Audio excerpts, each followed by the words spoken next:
Le premier truc dont j'essaye de me rappeler en permanence, déjà c'est la chance que j'ai tous les matins quand je vais bosser à l'opéra. Deuxième chose que je me dis tout le temps, c'est qu'on n'est pas en train de sauver le monde, on n'est pas en train d'opérer à cœur ouvert. Il n'y a que deux urgences dans la vie, le 15 et le 18. Voilà, le SAMU, les pompiers, c'est les deux seules urgences vitales. Bienvenue sur Comment faire kiffer les gens, le podcast qui plonge au cœur du monde du divertissement et de la création d'expériences inoubliables. Pour vous inspirer, j'interviewe des artistes, entrepreneurs et créatifs derrière les événements, concepts, spectacles et lieux originaux afin de comprendre comment ils en sont arrivés là, en apprendre plus sur leur quotidien et leurs astuces pour créer des moments qui font vibrer les gens. Bonjour à tous, bienvenue dans ce 4e épisode de Comment faire kiffer les gens. Aujourd'hui, on accueille Charlotte Goupil-Lebré. Je suis très heureux de l'avoir avec moi. C'est la régisseuse de scène de l'Opéra national de Lyon, qui est le deuxième opéra de France. Elle va nous expliquer un petit peu son métier, qui est assez peu connu, mais qui est primordial pour l'expérience du public à l'opéra. Salut Charlotte, j'espère que tu vas bien. Salut Morgane, je suis ravie d'être là, ça va super et toi ? Ça va, ça va. Ce que j'ai pas dit dans mon intro, c'est que tu es aussi podcasteuse.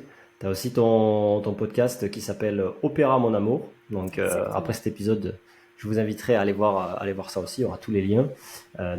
C'est une consoeur, disons, par rapport à moi, qui explore les secrets de l'opéra et qui vous invite à surtout y aller, à découvrir ce milieu qui est au final assez peu connu. En tout cas, moi, en tant que jeune génération, c'est peut-être quelque chose que j'ai pas assez expérimenté.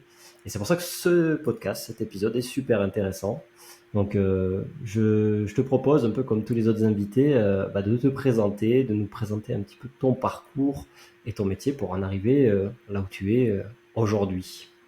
Avec plaisir, je m'appelle donc Charlotte, j'ai 34 ans. Et tout a commencé quand j'étais petite. J'ai eu vraiment la chance d'être inscrite très jeune à des activités de théâtre et de musique. Et très très vite, c'est devenu ma passion. Et la scène et l'univers vraiment de la scène, musique, théâtre est vraiment devenu ma passion. Et j'ai eu beaucoup de chance car mes parents m'emmenaient beaucoup au spectacle. Et j'allais voir des spectacles de toutes sortes. Alors ça allait du spectacle vraiment d'orchestre symphonique, au spectacle de danse, au spectacle de théâtre. Et moi, les spectacles qui me faisaient le plus vibrer quand j'étais petite, c'était les spectacles où plusieurs arts étaient mélangés.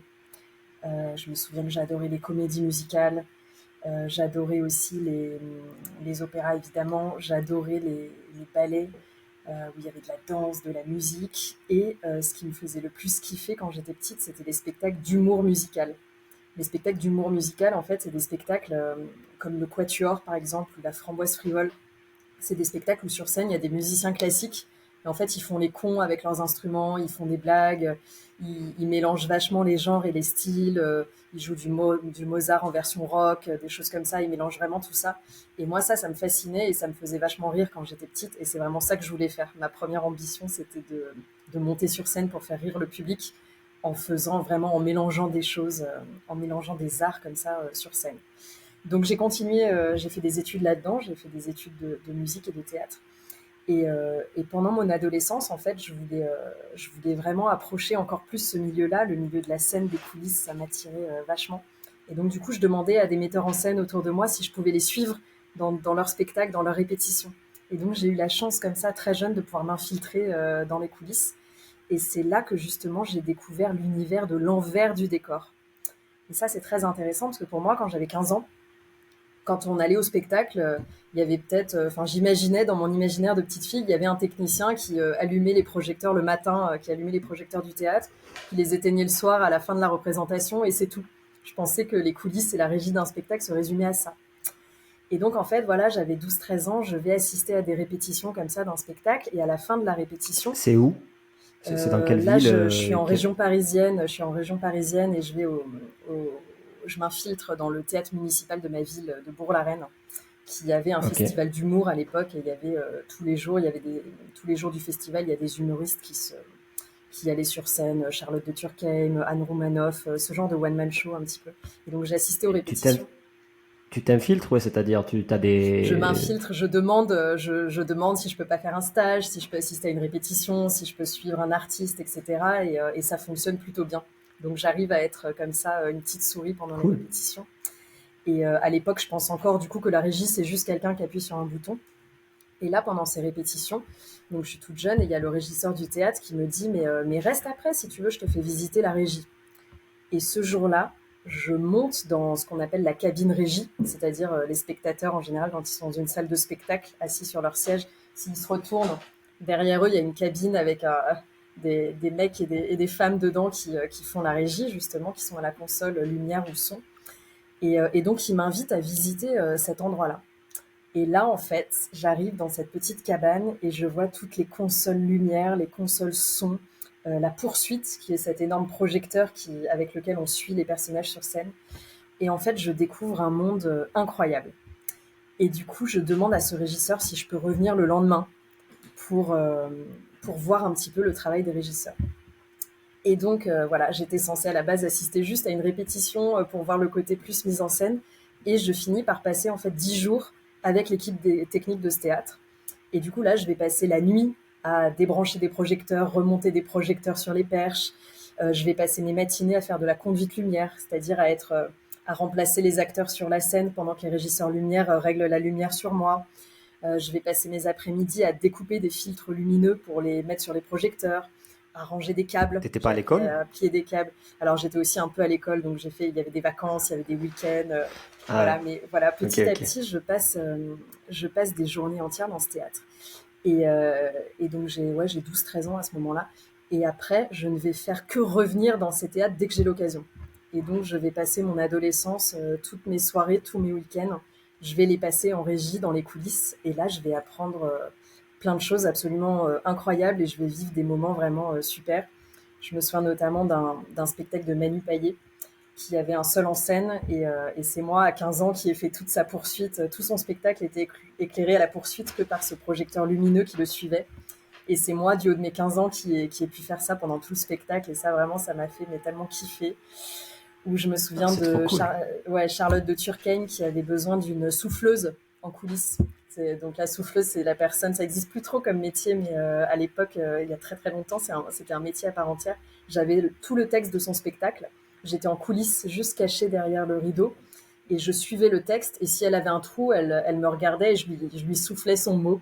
Voilà, pour qu'elle continue son spectacle. Donc du coup, voilà, je vais passer mon adolescence à faire ça, à préparer aussi les caterings dans les loges des artistes, par exemple. Voilà, je vais aller acheter tout ce qu'il faut pour grignoter dans les loges avant les spectacles. Voilà.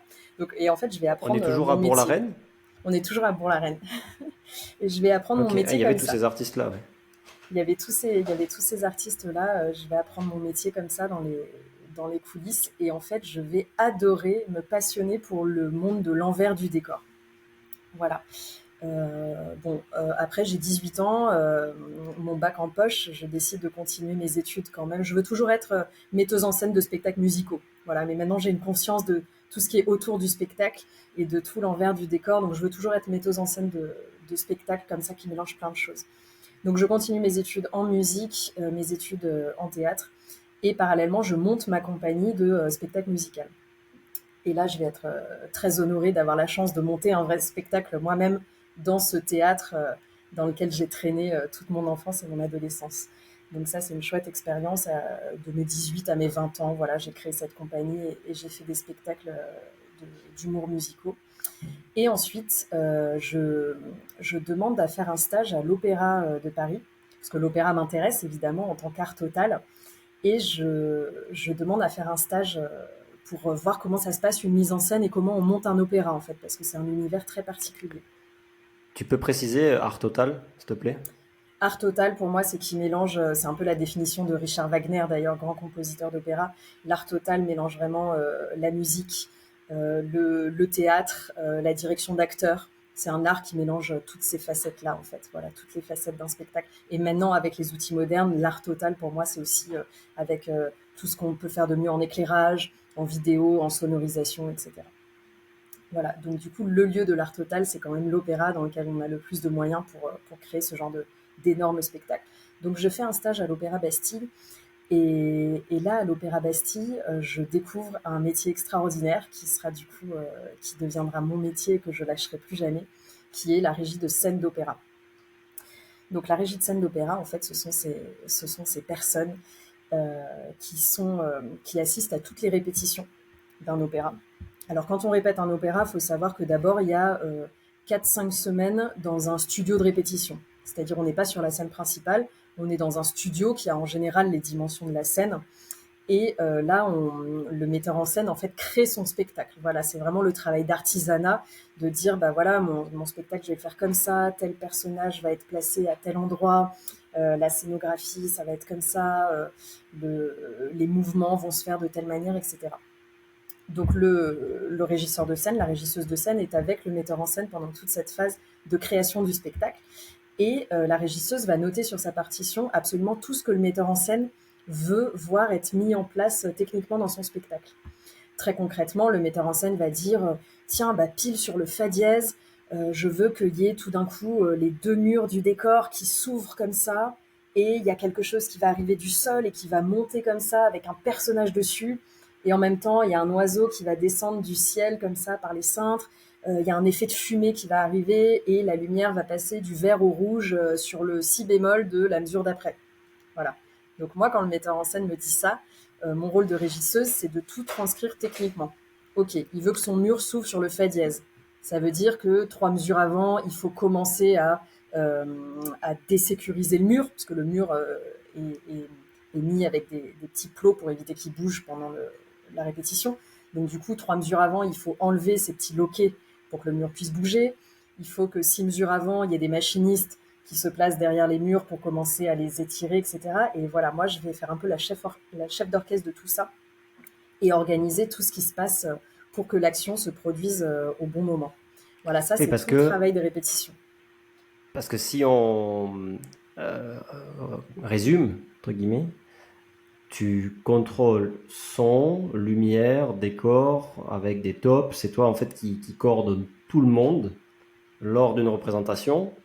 Et si jamais il y a des choses qui se passent mal, je dirais pas que c'est ta faute, mais en tout cas c'est une vraie responsabilité que tout soit bien Exactement. calé avec tous les gens. Donc j'imagine qu'après tu as un micro. Ça se passe comment en fait pour Mais communiquer alors, avec c'est ces ça. gens? Donc, pendant la salle de répétition, j'ai mis tout en place dans ma partition. Et en fait, la finalité, c'est que sur scène, quand on va être en spectacle, moi, je vais avoir un casque comme ça, je vais être relié à toutes les équipes et je vais envoyer les tops sur la musique. J'ai ma partition sous les yeux Oui, et tu lis la je suis partition. le chef C'est d'orchestre, je lis la c'est- partition c'est ce qu'on musicale. disait en off, ouais. Tu sais Ouais, pas c'est une un. régie de spectacle, d'humour, etc., où c'est lumière Voilà, son, c'est que là exactement. tu es une vraie musicienne à la base. Alors, c'est Tu ça lis la la musique. spécificité, du métier de régie de scène d'opéra, et c'est un métier qui existe vraiment nulle part ailleurs. C'est que c'est un métier pour lequel il faut donner des tops par rapport à une partition musicale. Et donc, évidemment, c'est un métier de musicien parce qu'il faut bien maîtriser la partition à la base. Et effectivement, en spectacle, je suis reliée à toutes les équipes techniques. Parfois, ça représente 100, 150 personnes dans les coulisses parce que les C'est maquilleurs, les énorme. maquilleuses, les habilleuses, habilleurs, accessoiristes, son, lumière, vidéo, son, etc. Les personnes qui sont dans les cintres, c'est-à-dire qui font tous les mouvements, toutes les manœuvres qui vont du haut vers le bas, les machinistes qui sont dans les dessous, qui font toutes les manœuvres qui arrivent depuis le dessous de scène.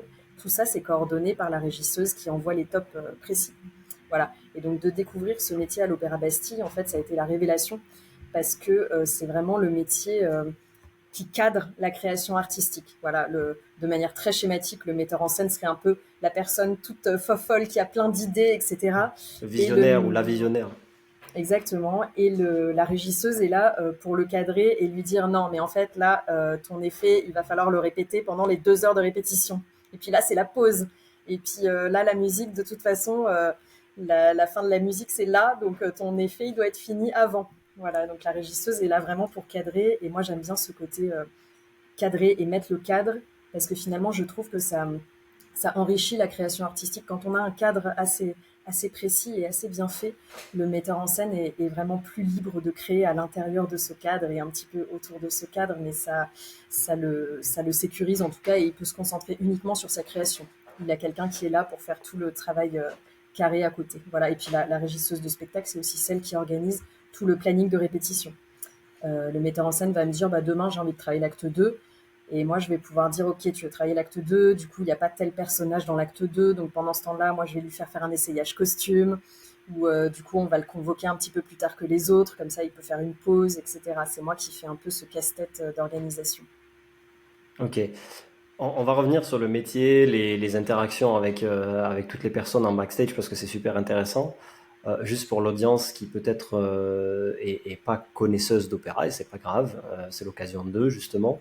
Est-ce qu'on peut reschématiser comment se passe un opéra, ce qu'il y a à l'intérieur? Parce que là tu parlais de dessous de scène, des cintres, de pas mal de choses. Donc ouais, comment ça se passe en opéra? Et si je dis pas de bêtises, on en a parlé en off, notamment à l'Opéra de Lyon, vous avez 3-4 gros spectacles par an que vous répétez, c'est ça? Ouais, deux questions en Alors, une. à l'Opéra de Lyon, on fait 8 grosses productions par saison plutôt. On est Ok. plusieurs régisseurs, on est deux régisseurs, Ah, deux, trois régisseurs, plus des intermittents à se partager le travail. Mais une production d'opéra, depuis la première répétition jusqu'à la dernière représentation, ça dure à peu près 2 mois et demi. Voilà, c'est 2 mois et demi de travail. Alors, comment ça se passe dans un opéra? 2 mois et demi de travail de répétition et de spectacle, mais au moins 1 an, voire 2 ans à l'avance, le metteur en scène doit déjà créer son projet et proposer ce qu'on appelle une maquette. Il fait sa remise de maquette 1 an à l'avance, c'est-à-dire il va créer sa scénographie en tout petit dans une petite boîte à chaussures un petit peu. Il va dire voilà, moi ça va se passer en fait dans un laboratoire et puis le décor sera comme ça, sera blanc et noir et puis il y aura tels effets et puis moi le personnage principal je le vois de telle manière, j'ai envie de dire ça dans l'œuvre, j'ai envie de faire un sous-texte qui sera plutôt ci et ça.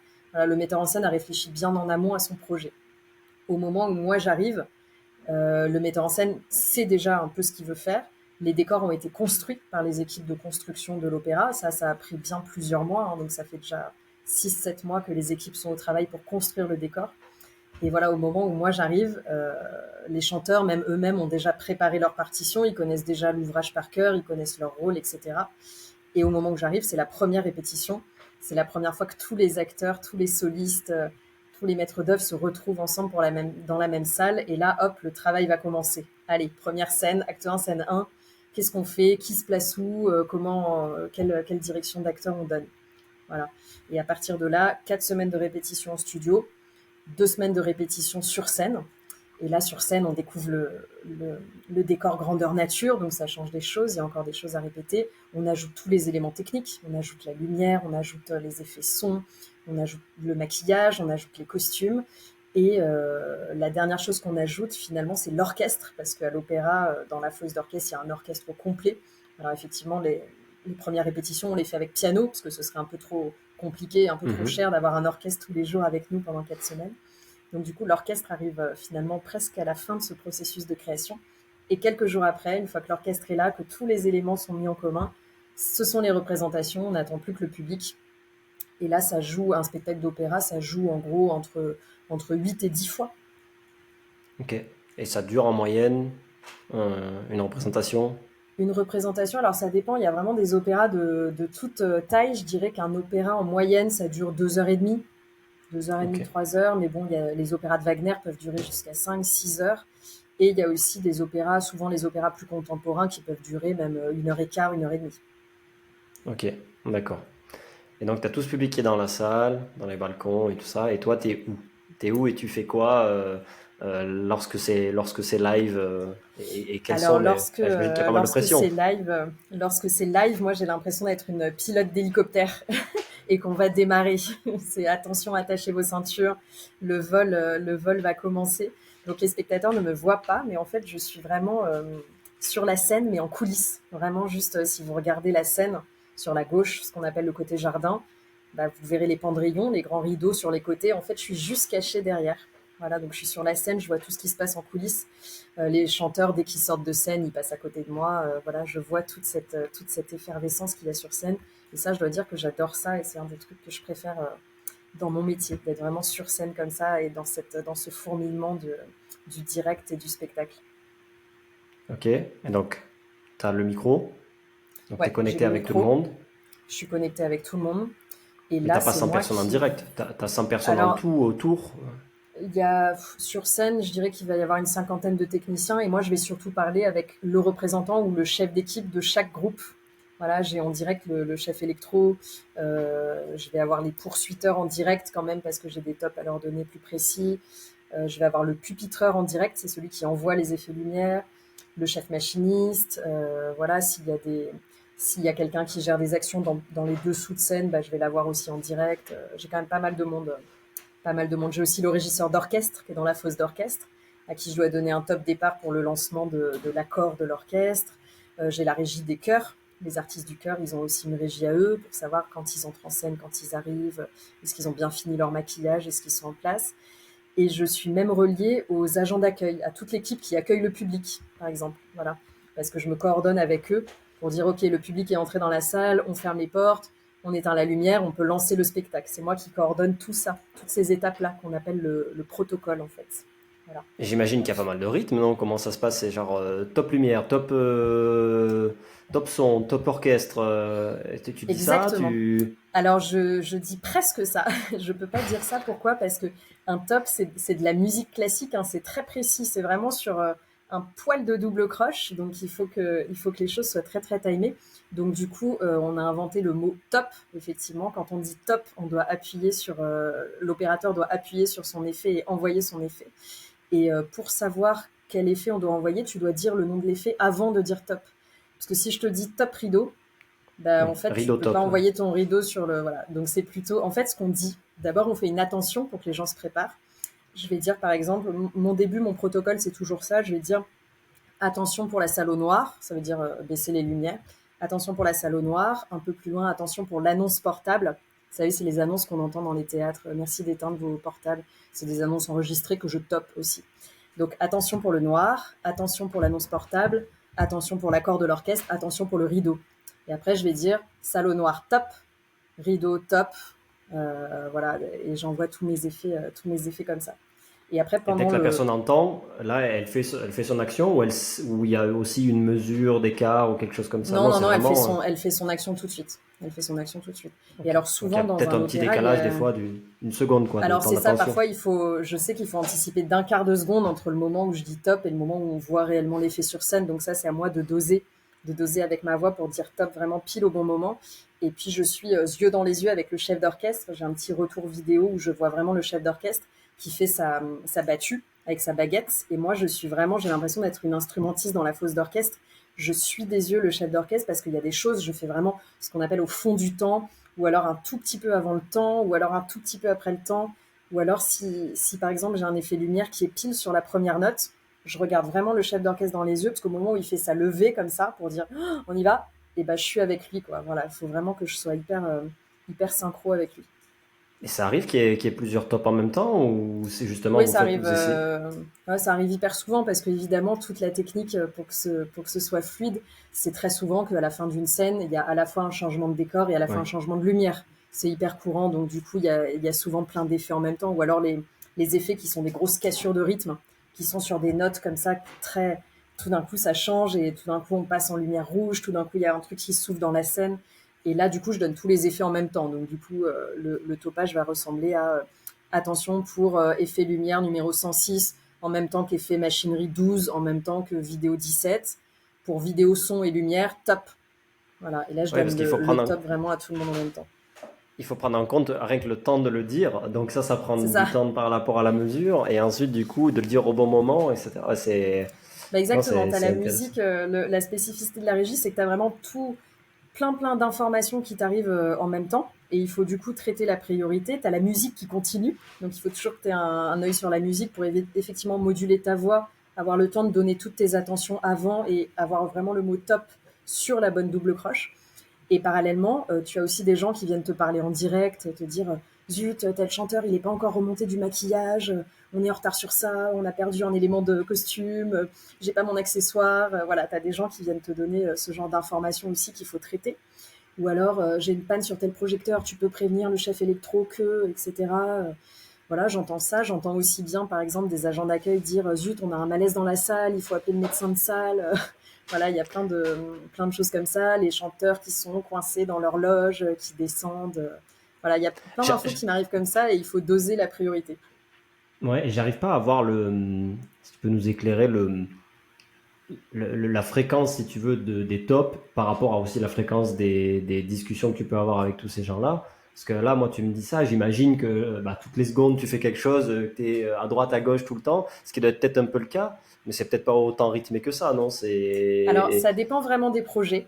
Ça dépend des projets. Si tu as un opéra où c'est assez statique, tout le monde est en scène tout le temps, il n'y a pas beaucoup d'accessoires, pas beaucoup de changements de décor. Ça peut être un effet lumière toutes les 3-4 minutes à peu près, et entre Oui, ça, voilà. j'ai Ils sont 3-4 minutes sans rien. enregistrés. Ouais, là, en fait, l'effet lumière, c'est un effet lumière global pour une scène, c'est ça, et il est enregistré pour plusieurs Voilà, minutes, enfin, dans leur machinerie exactement. à eux, Oui, quoi. oui, oui, Oh, oui, ok, voilà. Et du coup, moi, j'ai un top toutes les 3-4 minutes, ça arrive. Après, il y a des ok. moments, par exemple, où pendant 3 minutes, c'est très intense et je vais avoir 25 tops en 3 minutes avec des tops qui sont ensemble, des moments hyper dangereux à bien regarder et tout ça. Voilà, il y a vraiment des moments très, très, très condensés et parfois, il y a des moments où pendant 4-5 minutes, j'ai rien à faire. Mais ça va jamais au-delà de 4-5 minutes. Enfin, il n'y a rien à faire, il faut quand même suivre, et il y a peut-être Oui, c'est ça. des sollicitations, pardon, qui arrivent. C'est Ok. ça, faut T'as des suivre, faut quand anecdotes? même anticiper. Oui, alors c'est ça qui est génial, c'est qu'on est sur du spectacle vivant. Donc moi, c'est ça que j'aime, c'est que chaque soir c'est différent. Chaque soir, le tempo du chef va être peut-être un tout petit peu différent, ou le soliste sur scène va faire quelque chose d'un peu différent, qui va changer un petit peu des choses. Voilà. Et puis parfois, il faut prendre des décisions d'urgence, évidemment. J'ai une petite anecdote d'un soir de spectacle où il y avait à la fin d'une scène, il y a le rideau qui, euh, qui se chargeait, ça veut dire qu'il se baissait. Le rideau se baissait. Il y avait la musique qui continuait dans la fosse. Voilà, on avait une sorte de musique de transition qui durait 30 secondes. Et pendant ces 30 secondes, il fallait que le décor derrière le rideau s'appuie dans les cintres, remonte tout en haut, et qu'il y ait un autre décor qui arrive à la place. Et panne de cintre, le décor ne se rappuie pas. Donc on sait qu'on a 30 secondes et on sait que les chanteurs vont chanter dans 30 secondes, donc il ne faut pas qu'ils soient derrière le rideau, il faut absolument remonter le rideau ou alors tout arrêter. Le chef d'orchestre, évidemment, dans la fosse, il voit que le rideau fermé, donc à ce moment-là, il n'a aucune notion de ce qui est en train de se passer derrière le rideau. Et nous, là, il faut qu'on prenne une décision d'urgence. Donc là, ça carbure dans tous les sens avec l'équipe, on essaye de trouver des solutions. Et finalement, on se dit, est-ce qu'on peut jouer la scène suivante dans le décor de la scène précédente plutôt que d'arrêter le spectacle, en fait, pour faire une transition. Et donc, on a décidé de partir sur cette option et de jouer la scène 2 dans le décor de la scène 1. Mais ce qui nous donne, voilà, donc là, on était là, bon, du coup, les chœurs, au lieu de rentrer par la face de la scène, bah, on les fait rentrer par le lointain pour qu'ils contournent le décor comme ça, et puis après, ils font leur scène normalement. Voilà, et ça, c'est des moments un peu de tension où C'est finalement, on quelques finit minutes, par, quoi, ces quelques entre minutes de scènes. tension, on finit par remonter le rideau au bon moment. Et voilà, c'est pas le bon décor, mais on s'en sort quand même. Et puis du coup, on repasse dans le bon décor à la scène suivante. Mais voilà, ça arrive quand même ces moments un petit peu d'adrénaline et qui sont assez chouettes. Il y a plein d'exemples aussi où on oublie un accessoire. Par exemple, il y a un accessoire qui n'est pas rentré en scène. Le soliste a oublié de rentrer sur scène avec son couteau et il faut qu'il tue quelqu'un avec le couteau. Qu'est-ce qu'on fait? Est-ce qu'on envoie un figurant avec le couteau discrètement pour lui passer sur scène alors que c'était pas du tout prévu? Est-ce qu'il fait sans couteau et il égorge la personne au lieu de la poignarder?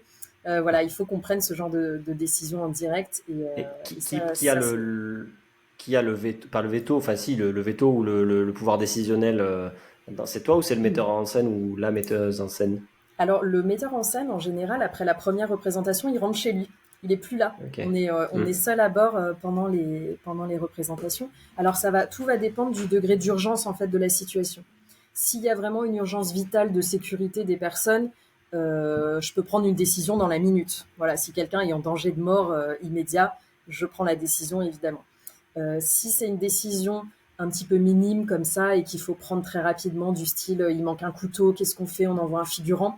Je vais pouvoir me permettre de la prendre avec des collègues, on va prendre ce genre de décision. Si c'est des décisions beaucoup plus importantes, du style il manque vraiment un chanteur, est-ce qu'on fait la scène sans lui ou est-ce qu'on arrête et qu'on a 10 minutes de réflexion? Il y a dans les opéras un directeur artistique, un directeur général qui sont quand même là pour prendre des vraies décisions artistiques. Voilà. Oui. Il y a des Donc, coupures en fait dans le spectacle pour ceux qui nous écoutent, c'est que tout ne s'enchaîne pas sans arrêt. Il y a des changements de décor, de personnages, etc. Donc c'est normal d'avoir quelques coupures de temps en temps. voilà, il y a des entr'actes, et puis parfois on sait que la problématique va arriver dans une scène qui a lieu dans 15 minutes. Donc ça nous laisse 15 minutes pour anticiper aussi qu'est-ce qu'on va faire. Donc là, on a le temps de réunir une petite cellule de crise et de prendre la décision en équipe. Tu as des anecdotes live, c'est-à-dire que là tu as parlé de derrière le rideau, donc à la limite Mm. ça peut se voir enfin, ou ne pas se voir justement, mais des choses qui sont arrivées vraiment aux yeux de tout le public et qui ont peut-être soit dégrader, soit peut-être améliorer l'expérience du public en mode c'était marrant ou au final on s'y attendait pas et ça laisse un souvenir, choses qui se sont passées. Améliorer, c'est un peu difficile à dire parce que ce serait vraiment un jugement artistique. Ouais, Mais il y a plein de petites choses qui arrivent dont le public ne se rend même pas compte en fait. Ça, voilà, un, un artiste du chœur qui oublie de rentrer en scène, ça arrive de temps en temps. Un figurant qui finalement est pas à la bonne place, etc. Ça arrive. Le spectateur va se rendre compte de rien. Nous derrière, ça va être un petit stress, mais le spectateur va pas se rendre compte de grand chose. Et j'ai pas d'exemple précis de trucs flagrants comme ça, mais en général, quand ça arrive, les spectateurs sont plutôt amusés de comprendre qu'il y a un truc qui s'est pas passé comme prévu. C'est pas un spectacle sur lequel j'ai travaillé, mais un collègue me raconte toujours cette anecdote dans Werther avec la soliste qui doit caresser la tête du chanteur qui est en train de pleurer face à elle et tout ça. Et au moment où elle lui caresse la tête, en fait, son bouton de manche se coince dans la perruque du chanteur. Et donc, en fait, elle, sans faire gaffe, dans une scène hyper dramatique, elle enlève la perruque de son collègue. Et ah donc, ouais. ça, voilà, les spectateurs, visiblement, ont beaucoup ri. Voilà, mais bon, alors c'était un moment dramatique, c'était pas du tout le moment pour perdre sa perruque, mais voilà, ça met un petit stress à toute l'équipe maquillage perruque qui est censée bien coller les perruques, et voilà, ça arrive, mais bon, c'est pas dramatique, et en général, ça fait bien rire le public.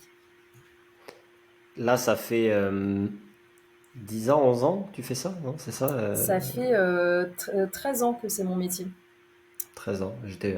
Il me manquait 2 ans, hein. Donc, Ouais. 13 ans que c'est ton métier. Comment tu as accédé du coup, parce on a passé un petit peu cette étape tout à l'heure, on est rentré un peu directement dans les coulisses.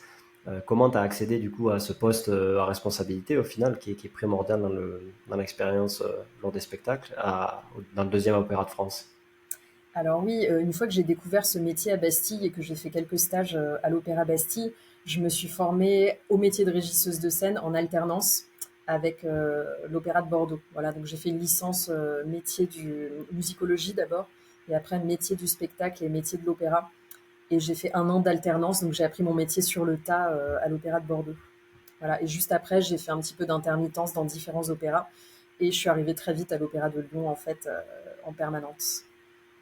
Ok. Donc, c'était une chance. Il y a beaucoup de monde qui peut faire ce métier, qui veut faire ce métier. J'imagine que vous n'êtes pas énormément en France du coup à le Oui, faire. on n'est pas beaucoup en France parce qu'il y a pas, c'est un métier plutôt rare. Après, il y a beaucoup de personnes qui le font de manière en étant intermittent. Voilà, c'est un très beau métier. Effectivement, il y a un peu plus de demandes que de places dans les maisons. Oui, ça c'est sûr. Ok. C'est quoi on peut dire ça comme ça, tes astuces, trois astuces que tu as appris, que tu réutilises un peu au quotidien depuis ces 13 ans de pratique dans ton métier, qui peuvent peut-être Alors, s'appliquer justement à d'autres secteurs ou d'autres, mais en tout cas, moi, voilà. le premier truc dont j'essaye de me rappeler en permanence, déjà, c'est la chance que j'ai.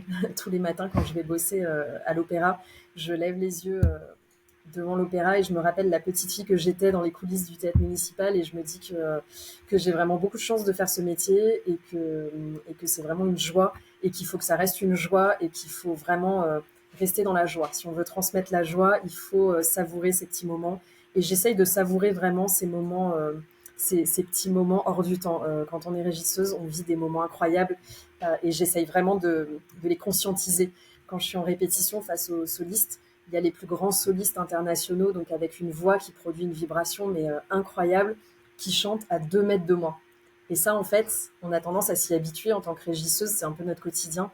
Mais ça, en fait, c'est quelque chose d'absolument mais incroyable. Donc ça, c'est des petits moments de grâce qu'il faut savourer. Pareil, quand l'orchestre arrive et qu'il y a l'orchestre dans la fosse d'orchestre, moi, j'essaye toujours de me glisser un petit peu juste sur la scène, juste au-dessus de la fosse d'orchestre. Et là, on prend une vague de musique. Et ça, c'est très, très fort. J'essaye aussi souvent, quand les artistes du chœur, ils répètent en groupe, je me glisse au milieu d'eux. Et là, je suis entourée d'un chœur qui chante. Et ça, c'est vraiment absolument génial. Donc, j'essaye de T'immerges en savourer tout fait dans ça. l'expérience. Ouais, tu savoures, t'immerges Exactement. pour la rendre au public en fait derrière en Exactement. Et étant j'essaye passionné de de. me souvenir que ces petits moments-là sont vraiment hyper précieux. Voilà, donc ça, première astuce, se souvenir que c'est la joie et de partir vraiment de la joie. Deuxième chose que je me dis tout le temps, c'est que on n'est pas en train de sauver le monde, on n'est pas en train d'opérer à cœur ouvert. On n'est pas en train de conduire un avion. Même si tout à l'heure j'ai fait un petit parallèle avec ça, mais on est en train de faire du divertissement, de l'art, de la culture. Alors c'est essentiel, évidemment. On est en train de faire du beau, on est en train d'allumer des étoiles dans les yeux des gens, et c'est primordial, évidemment. Enfin, on vit tous pour ça. Mais j'essaye de me rappeler qu'on n'est pas en train d'opérer à cœur ouvert. Et du coup, ça m'aide à prioriser les urgences, en fait. Et ça m'aide aussi à gérer le stress, parce que quand on est sur scène, la gestion du stress, c'est un paramètre très important de mon métier. Et la régisseuse, comme c'est moi qui parle à tout le monde dans le casque, sur scène, je suis là aussi pour insuffler une sérénité et une confiance pour que les gens se sentent. On a toujours le trac, hein. Moi, j'ai le trac quand j'entends le public qui vient s'installer. J'ai ce petit trac qui monte. C'est une sensation que j'adore d'ailleurs. Mais voilà, en même temps, ça fait un petit peu peur, quoi. On a au début la voix un petit peu tremblante. On est allez, faut y aller, quoi. Et donc, j'essaye de me souvenir qu'on est quand même là pour faire du spectacle. Et s'il se passe un truc, j'essaye vraiment de me souvenir, pour doser l'urgence, de cette phrase que j'utilise souvent. Il n'y a que 2 urgences dans la vie, le 15 et le 18. Voilà, le SAMU ou les pompiers, c'est les 2 seules urgences vitales. Tout le reste, c'est on est tranquille, quoi. On a le temps de prendre une décision et on n'est pas obligé. Du moment que personne n'est en danger de mort, ce n'est pas une urgence. Donc on réagit vite, mais sans stress. Voilà. C'est mes 2 astuces principales, je dirais. Et troisième astuce, se souvenir que, oui, ici, troisième astuce très important, se souvenir qu'on est tous là pour faire en sorte que ça marche. Donc, c'est vraiment l'intelligence collective et c'est ça que j'adore dans mon boulot. On est tous ensemble, chacun avec sa spécificité hyper fine et chacun est hyper spécialiste dans son domaine. Et à nous tous, on est 200 personnes mobilisées pour que ce spectacle se fasse bien. Et il faut pouvoir compter les uns sur les autres. Chacun a sa pierre à apporter à l'édifice. Et il faut se souvenir que voilà, on n'est pas seul face à tout ça. Chacun est spécialiste et on peut vraiment, quand l'intelligence collective se met en œuvre, ça décuple. Voilà, 1 plus 1 plus 1 n'égale pas la somme de tout le monde, égale la somme de tout le monde plus encore autre chose. L'intelligence collective décuple les forces individuelles, en fait. C'est important de se souvenir de ça. Ok, très bien. Bah, c'est trois bonnes astuces que les auditeurs pourront peut-être garder pour eux. Moi, j'ai des questions c'est des questions que j'ai déjà posées à d'autres invités sur comment tu progresses. Peut-être c'est le moment, je sais pas où tu veux parler de ton podcast, c'est pas prévu, on n'est pas là pour faire la promo non plus, c'est pas sponsorisé, mais je pense que c'est un des moyens quand même de progresser. T'en as peut-être d'autres aussi, parce que il y a le quotidien, tous ces spectacles à préparer, etc. Il n'y a pas de routine, je pense, mais en tout cas, voilà, il y a une sorte de machine qui est en place. Et où est-ce que tu trouves le temps justement de progresser et comment tu fais? Enfin, si tu as envie de progresser aussi, parce que peut-être que tu as envie de rester là tranquille, Non, mais tu as raison. comme ça. Et moi, mon métier, c'est beaucoup des intermittents qui le font. Ils ont la chance de changer de maison d'opéra hyper régulièrement, de rencontrer plein de nouvelles personnes. Moi, je suis pas coincée parce que j'adore, j'adore ça, mais je suis dans la même maison d'opéra depuis 12 ans.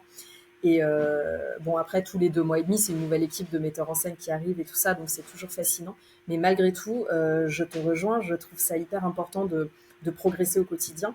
Moi, je suis absolument passionnée par les conditions de travail et comment on fait pour que justement on réunisse les bonnes conditions pour l'émergence de cette intelligence collective. Je suis absolument fascinée par ça. Voilà, et je suis fascinée aussi par les relations avec les gens. Donc j'aime beaucoup me nourrir des autres. Et d'ailleurs, j'aime toujours penser que la relation doit toujours primer sur l'objectif. On est tous, enfin, je fais un petit peu de philo, mais on va tous mourir. On est C'est tous très bien. là, on va tous mourir à la fin de notre vie. On est tous là de manière vraiment éphémère. Et en fait, tout ce qu'on fait de factuel n'est finalement qu'un prétexte pour en fait venir nourrir les relations qu'on crée les uns avec les autres. Voilà. Le travail est un prétexte à l'épanouissement. Ce qu'on veut créer, chaque projet qu'on construit n'est finalement qu'un prétexte à la relation. Et je pense que ce qui est très important dans la vie, c'est de venir nourrir ces relations. Voilà, quelque part, les spectateurs qui viennent à l'opéra, l'objectif, bon, ok, ils veulent voir un opéra, mais en fait, ils veulent voir un opéra parce que ça crée des relations, parce que c'est une magie que tu vas pouvoir partager avec les autres. Voilà. Mhm. Et je pense que c'est toujours bien de se rappeler ça et qu'il faut venir nourrir la relation et pas au détriment de l'objectif, parce que je trouve que nourrir la relation finit toujours par servir l'objectif. Mais je pense qu'il faut jamais pardon pour les petits bruits, il faut jamais sous-estimer de prendre soin des relations. Voilà. Donc en fait, Et tu parles de management là et de leadership au quotidien, de progresser là-dessus pour toujours savoir mieux travailler, être bien au travail et en fait que tout exactement. le monde puisse donner le meilleur de soi-même, c'est ça. Donc c'est ton axe de Exactement, progression. mais voilà, mais ça marche pour tout. Plutôt que d'essayer de se dire j'ai envie d'être la meilleure régisseuse du monde ou j'ai envie qu'on fasse le meilleur spectacle du monde. Non, nourrissons la relation. Est-ce qu'on a plaisir à travailler ensemble? Est-ce qu'on a plaisir à partager avec les spectateurs? Est-ce qu'on a plaisir? Est-ce que ça vient vraiment du cœur ce qu'on est en train de faire? Est-ce qu'on a plaisir à être ensemble à ce moment-là? Et ça, je pense que ça viendra nourrir notre objectif. Et ce serait faux de faire passer l'objectif en priorité. Voilà. Ouais, je suis Euh, donc, d'accord. du, donc du coup, pour progresser, je me sers beaucoup de ça et j'essaye aussi de développer d'autres projets. Je suis plutôt quelqu'un de créatif et j'aime bien faire d'autres choses. Je suis très sensibilisée d'ailleurs à la crise que traverse le spectacle vivant en ce moment et d'ailleurs les opéras, parce qu'il n'y a plus de budget dans la culture. Alors là, on est dans des considérations beaucoup moins poétiques, mais il y a beaucoup moins de budget dans la culture, donc il y a beaucoup de baisses de subventions.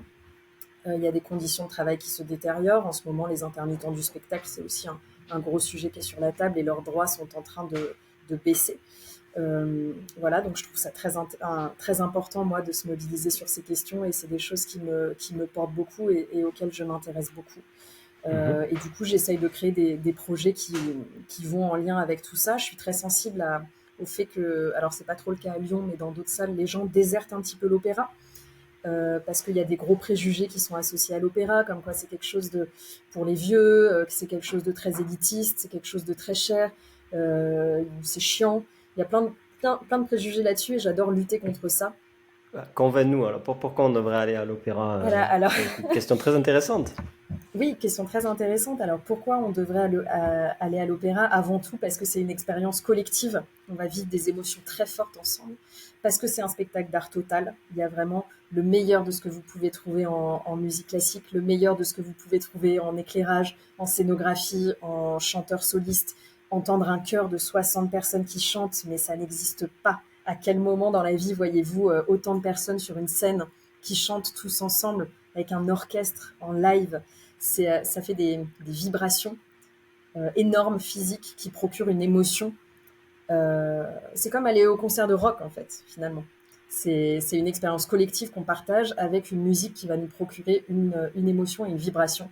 Et c'est une énorme histoire qui nous est racontée. Donc c'est comme regarder aussi une très bonne série. On a vraiment envie de voir, de savoir ce qui va se passer. Voilà, donc il faut vraiment aller tester ça. Après, voilà, il y a plein d'opéras différents. On peut aller voir Carmen pour la première fois et après aller dans des opéras plus contemporains ou faire l'inverse. Il y a vraiment des choses qui peuvent plaire à tout le monde. Et du coup, pour travailler là-dessus, moi, j'ai eu envie de créer un podcast et de donner la parole à des gens qui se servent de l'opéra pour en faire autre chose. Des gens qui sont passionnés d'opéra, déjà, d'abord, vraiment passionnés avec le cœur. On parlait de la relation tout à l'heure. Les gens qui ont vraiment une sorte de relation d'amour avec l'opéra, parce que l'opéra, Mhm. c'est une forme dont on dit volontiers qu'on est amoureux. Les grands fans d'opéra se disent amoureux de cet art. Donc, je voulais aller à la rencontre de ces personnes-là, leur donner la parole. Et je voulais tomber sur des personnes qui font de l'opéra, qui transcendent l'opéra pour en faire autre chose. Alors, soit pour le vivre à travers un métier technique, comme moi je fais. Voilà, on peut être. Tout ça pour dire qu'on peut être fan d'opéra sans être forcément. On peut être passionné par l'opéra et vouloir en faire sa vie, sans pour autant être chanteuse soliste ou metteuse en scène. On peut être régisseuse de scène. On peut aussi décider de faire de l'opéra en dehors d'une grande salle et des grandes institutions, en dehors des gros opéras français. On peut faire de l'opéra dans la rue. On peut mélanger l'opéra avec le cirque, avec le rap, avec l'humour. Voilà, on peut se servir de l'opéra comme une de mes invitées pour faire des formations en management. On peut mélanger l'opéra et la bande dessinée. On peut imaginer plein de choses pour sortir l'opéra de ces grandes salles et pour casser les préjugés qui sont reliés à l'opéra. Et ça, moi, ça m'intéresse. Et du coup, c'est pour ça que j'ai créé mon podcast pour donner la parole à des gens qui désacralisent un petit peu l'opéra et qui le mélangent avec plein de genres. Parce que si on peut mélanger l'opéra avec plein de choses, ça veut dire que l'opéra est encore vivant. Et l'opéra est plus que jamais vivant. C'est vraiment quelque chose. Aller dans une salle d'opéra et voir autant de personnes vivantes sur scène, c'est assez magique et ça n'existe nulle part ailleurs. Au final, ça répond à une autre question que j'ai souvent, c'est comment tu t'inspires. Et j'imagine que la rencontre avec toutes ces personnes-là, plus au final au quotidien, donc à l'opéra et autres, c'est quand même une énorme source d'inspiration. Et là, ce que tu viens de dire, c'est tu as le côté humain dans ta progression aussi, côté management, faire en sorte que les gens avec qui tu travailles aient une bonne relation, nourrir la relation. Tu as des revendications aussi au niveau plus politique, ce qui est tout à fait noble sur les conditions de travail et l'adaptation au final à ces baisses de budget et tout ça. Donc ça te nourrit, j'imagine, d'un côté de prendre cette position-là. Tu es vraiment multicasquette au final dans ce que tu fais et qu'est-ce que tu en retiens de tout ça? Enfin, tu t'es vu progresser, j'imagine, ces dernières années par rapport à tout ça. Parce qu'avant, tu n'avais pas le podcast. Je ne sais pas depuis quand tu es, comment dire, active dans ces revendications. Mm. Oui, c'est très pertinent ce que tu dis. J'ai l'impression que, et c'est un peu le système français qui veut ça. Quand j'étais plus jeune, on me demandait beaucoup de choisir. Non, il faut que tu fasses que de la musique mais à fond, ou que du théâtre mais à fond, ou que de l'humour mais à fond. Et en fait, moi déjà, j'avais cette envie de tout mélanger ensemble en fait. Et voilà, malgré tout, j'ai bien été obligée d'être spécialiste de mon domaine, donc de pousser un domaine à fond. Et depuis que je suis bien implantée dans mon métier, que j'ai pris confiance aussi dans mon métier, j'ai l'impression de pouvoir maintenant m'ouvrir et d'avoir du coup toutes ces casquettes et cette vision un peu plus globale me donne effectivement plein d'idées. Mais oui, c'est les gens qui me nourrissent. Et en fait, je suis persuadée que notre génération, le monde est en train de changer de toute façon. On est en transition écologique, on est en transition économique.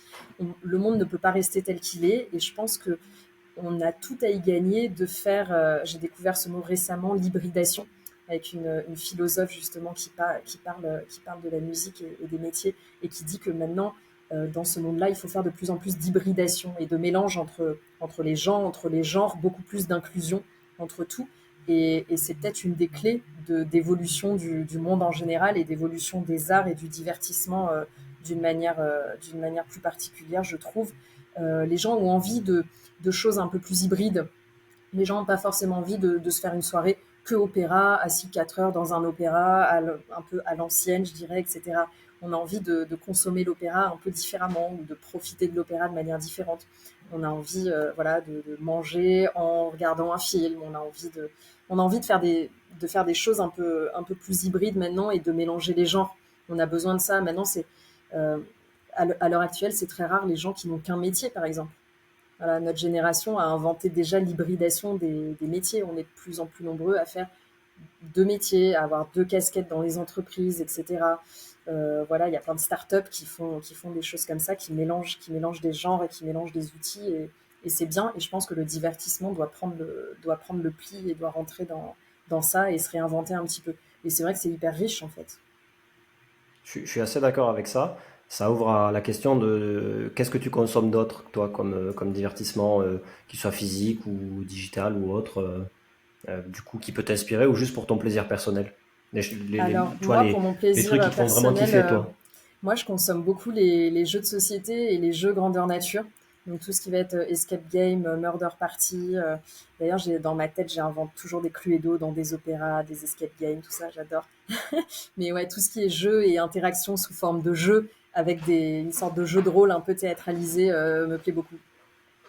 Tu l'as proposé à l'Opéra de Lyon, ça, de faire un escape game à l'intérieur? Ouais, c'est pas encore complètement faisable, mais on C'est y pas au viendra. programme, ouais. Il y a un opéra qui me l'a Ok, fait, je crois. L'Opéra de Paris, il me semble, a fait un escape game dans l'opéra.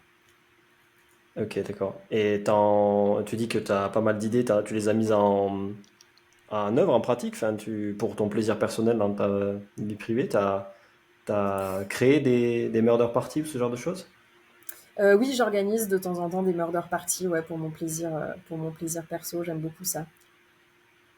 Ok, tu peux nous en dire plus ou c'est secret, justement? Non, non, c'est pas secret, mais c'est vraiment juste pour mon plaisir. Mais je trouve ça génial de retapisser son appart. La dernière que j'ai faite se passait dans une boîte de nuit des années 80. Et j'avais vraiment retapissé mon appartement pour l'occasion avec une boule à facettes, etc. J'avais mis du papier cadeau avec plein de couleurs années 80 sur les murs pour faire un nouveau papier peint, en fait. Et c'est vrai que c'est génial ce côté transformation et pendant toute une soirée, on est ailleurs, quoi. Et je trouve qu'il y a un plaisir dans le côté le préparer. Tu mets vraiment 1000 ans à le préparer pour 2 heures de plaisir de jeu, mais en fait, ça fait partie du plaisir de préparer ça. Ouais, tu parles de l'évasion, c'est un peu ça, enfin Mm. d'être ailleurs quoi pendant un moment et c'est un peu le but de ce podcast, c'est de faire parler les gens Mm. qui nous font un peu aller ailleurs quoi. Donc Et puis en plus, l'opéra, c'est ça qui est bien dans le divertissement, la culture, que tu fasses une murder party ou que tu assistes à un opéra ou que tu sois en coulisses en train de faire un opéra. En fait, tu es en train de faire quelque chose ensemble avec des gens.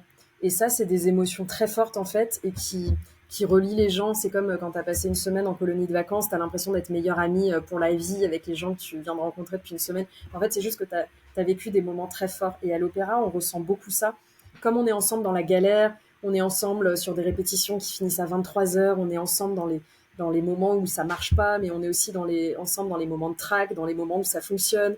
On est ensemble au moment où on se dit allez, toi, toi, toi pour la première, merde, parce qu'on se dit merde avant les spectacles. Et ça, c'est des moments très forts qui soudent beaucoup les gens et qui apportent des émotions très fortes en fait. Et voilà, ça c'est la vie est faite pour vivre ce genre de moments. très cool, très cool. Voilà. Et Quel est garder ton son rêve âme d'enfant pro? aussi. Ah, pardon, il y a eu un petit décalage. C'est très important de garder son âme d'enfant. Moi, en tout cas, ça, c'est ce Mm. que j'essaye de faire au quotidien, d'être sérieux, mais pas sérieux. Tu vois, c'est dans le C'est sens ça. où il faut de l'insouciance, il faut de la jovialité. Mais au fond, on est sérieux dans ce qu'on fait. Et dans les relations humaines, c'est important de garder son âme d'enfant, comme tu disais tout à l'heure.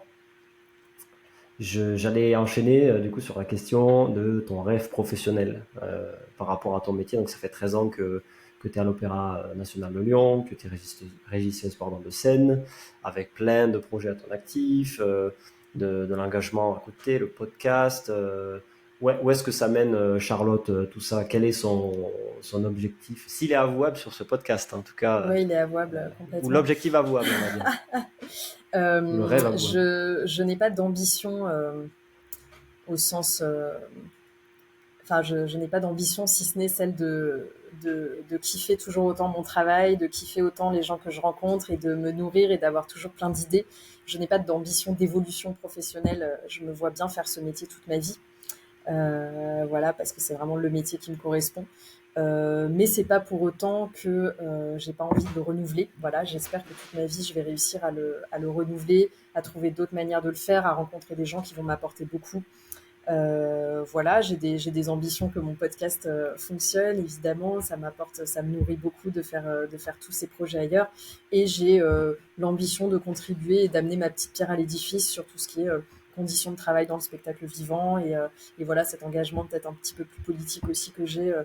Voilà, j'ai l'ambition de faire en sorte que le monde soit juste un tout petit peu meilleur grâce à juste ce petit caillou que je vais apporter en plus. Voilà. Ok, très cool. Je suis pas assez connaisseur, moi. Est-ce qu'il y a des lieux, des opéras dans le monde où tu aimerais bien exercer, même si c'est une pige, tu vois, de se dire, tiens, j'ai fait de la régie de scène, je sais pas, Paris, Vienne, New York, j'en sais rien, je connais pas assez.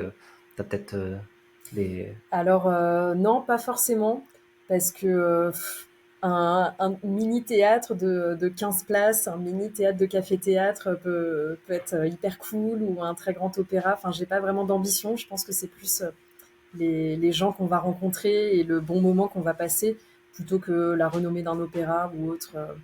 Voilà, je pense qu'en plus, on peut faire de l'opéra et du bon spectacle dans tout type de salle. Donc, non, pas vraiment d'ambition. Pas vraiment d'ambition de grosse salle ou quoi que ce soit. Ok, non, c'est une très Mm. belle philosophie, j'accepte volontiers cette réponse. Est-ce que tu veux dire un mot pour la fin? Je pense qu'on a fait quand même pas mal le tour sur ton métier, comment tu as été arrivé là, les petits détails, des anecdotes et Bah l'inspiration, la ouais, écoute, progression. comme mot de fin, moi j'ai envie de dire faites les choses avec le cœur le plus possible. Voilà. Et nourrissez vos relations plus que vos objectifs. Voilà. Parfait. Et aller à l'opéra, du coup. Allez à l'opéra, évidemment. Ceux, ceux qui n'y sont jamais allés ou qui y vont trop peu, C'est ça. Mais allez-y il y a de l'opéra dans votre partout, pas que ville. dans les grandes salles, hein. Il y a des petites compagnies qui font un travail remarquable pour démocratiser l'opéra aussi. On peut entendre de l'opéra partout. Donc allez-y. De toute façon, vous connaissez tous de l'opéra en fait. si je vous chante Carmen ou la flûte enchantée, vous l'avez tous eu comme sonnerie de portable, j'en suis sûre. Donc tout le monde connaît l'opéra. Vous connaissez tous les pubs pour Panzani, donc en fait vous connaissez déjà Rigoletto de Verdi, vous connaissez déjà plein de choses sans le savoir. C'est parfait, ouais. C'est souvent des inspirations même qu'on retrouve dans la musique actuelle. Ouais, J'en suis sûr, sauf qu'on ne le sait pas, parce qu'il y a tellement d'infos aujourd'hui que c'est parfois difficile à digérer, mais l'opéra est un art total, comme tu dis, et même moi, il faut que je m'y mette plus, parce que exactement. Ouais, voilà, je fais pas assez de sorties à l'opéra, donc voilà, ça va être sur ma checklist. c'est ça. Faites de même. Parfait, bon, mais merci beaucoup. C'était un super moment. Moi, j'ai vraiment adoré discuter de tout ça, des coulisses, de plonger vraiment dans ce métier qui fait le lien justement entre l'artistique et la technique, avec plein d'imbrications humaines derrière. Donc, merci pour ce moment, Charlotte. Merci Et, à toi. puis, Plaisir on partagé. espère, euh, on espère qu'il y aura plein de monde à l'opéra de Lyon, dans les autres opéras aussi. La saison prochaine, parce qu'on enregistre en octobre 2023 là, on Oui, préparait déjà 2024. Oui, c'est déjà planifié 3-4 ans à l'avance. Les noms des Ah oui, productions sont déjà actés, ouais. ok. Bon bah renseignez-vous sur les sites opéras et Ouais, allez-y. Et suivez Charlotte du coup sur son podcast Opéra Mon Amour. C'est bien ça? c'est ça. Parfait. Merci à toi et à la Grand prochaine. merci Morgane et à la prochaine. Merci à toi. Salut. Merci à tous d'avoir écouté cet épisode jusqu'au bout, j'espère qu'il vous a plu. N'hésitez pas à mettre un avis et un commentaire sur votre plateforme favorite, Apple, Spotify, Deezer et d'autres. Il y a aussi des versions vidéo courtes sur Instagram, TikTok et YouTube, ainsi que la version longue sur cette dernière. Je suis disponible si vous voulez me contacter à l'adresse email hello@cfklg.com. Merci beaucoup et à très vite.